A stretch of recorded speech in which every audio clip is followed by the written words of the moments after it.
Vostok continues to grab my attention with their propensity towards steel-on-steel designs. This Amphibia Elbrus is no different. Named after the tallest mountain in Europe, one could say this is Vostok's version of the Alpinist. I've covered a different variation of this model before, and if you couldn't tell, I love this series. I might even go so far as to say it's my favorite. Something about them is so classy.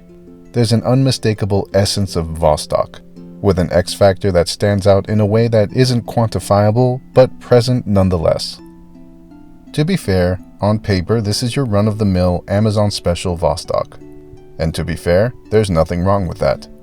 All that means is it's a watch that's tougher than shit. Nothing is worse than a watch you have to baby, and that's where Vostok shines. Don't get me wrong, as far as mountain-themed watches go, I don't think I can do better than the Rolex Explorer and Seiko Alpinist. They're icons for a reason. With that being said, they aren't tool watches ready for the bumps and knocks of the real world. Oh, they're marketed that way, and I have zero doubt that they can handle it. But I know I personally am not comfortable being careless with them on the wrist, which is just the absolute worst.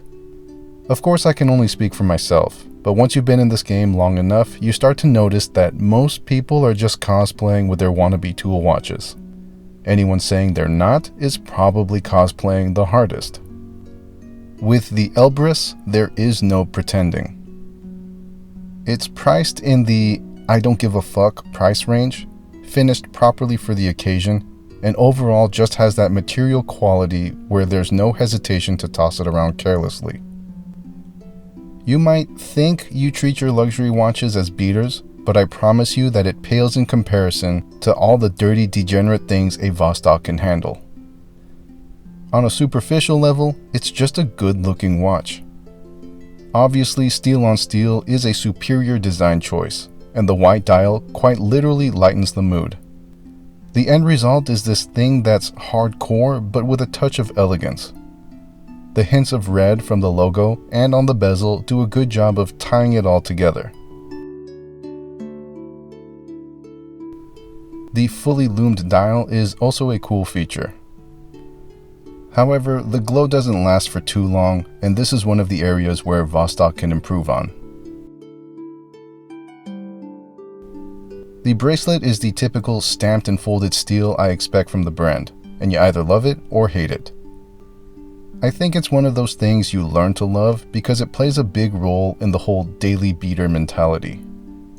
Where other watch enthusiasts will daintily place their luxury watch on a soft surface as to not scratch it, this bracelet is more like the trailer park lot lizard running through anything and everything with nary a concern.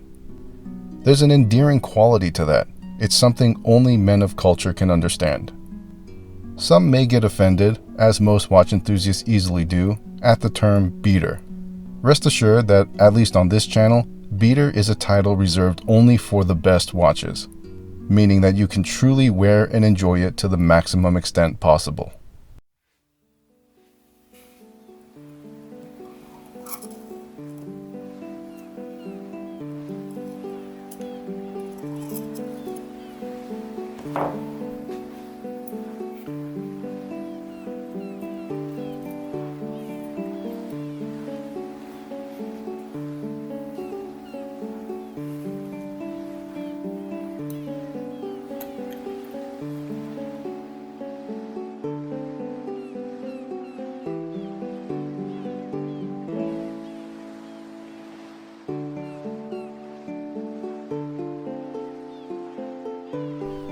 Underneath the best caseback ever designed is the 2416 automatic movement.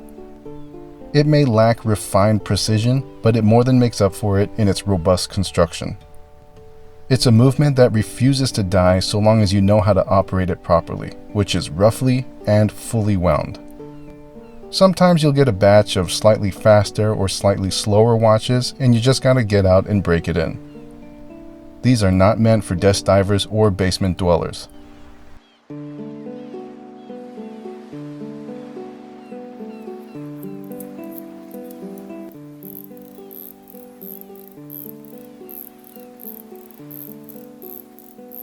Should I mention the wobbly crown?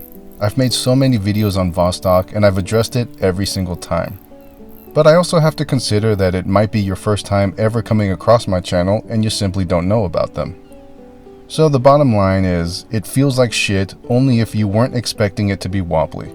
But rest assured, it was designed that way, and it's a quirky proprietary feature that should at least be appreciated for its uniqueness. Just like with the movement, it's meant to be treated roughly and has a high tolerance for abuse. The finishing is perfection and one of the focal points of the Elbrus. There's nothing fancy here, and yet I find a raw air of sophistication that can really only be found in the unpolished lines of brushed steel. The size is just right too, with the proportions working in sync with one another and offering a well-balanced presence on the wrist. Sheesh, did I just say that? Did I just say offering a well-balanced presence on the wrist? I'm turning into a cunt. What are you gonna do? Sometimes it's a necessary evil in order to showcase something as clean as this.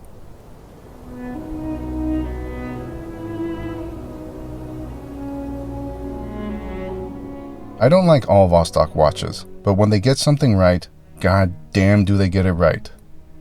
From top to bottom, I'm getting the full watch package that you can't really find elsewhere without having to spend an arm and a leg. An in-house movement, heritage, proprietary designs, and a fully wearable watch is not an easy combination to come across, yet Vostok continues to achieve this easily.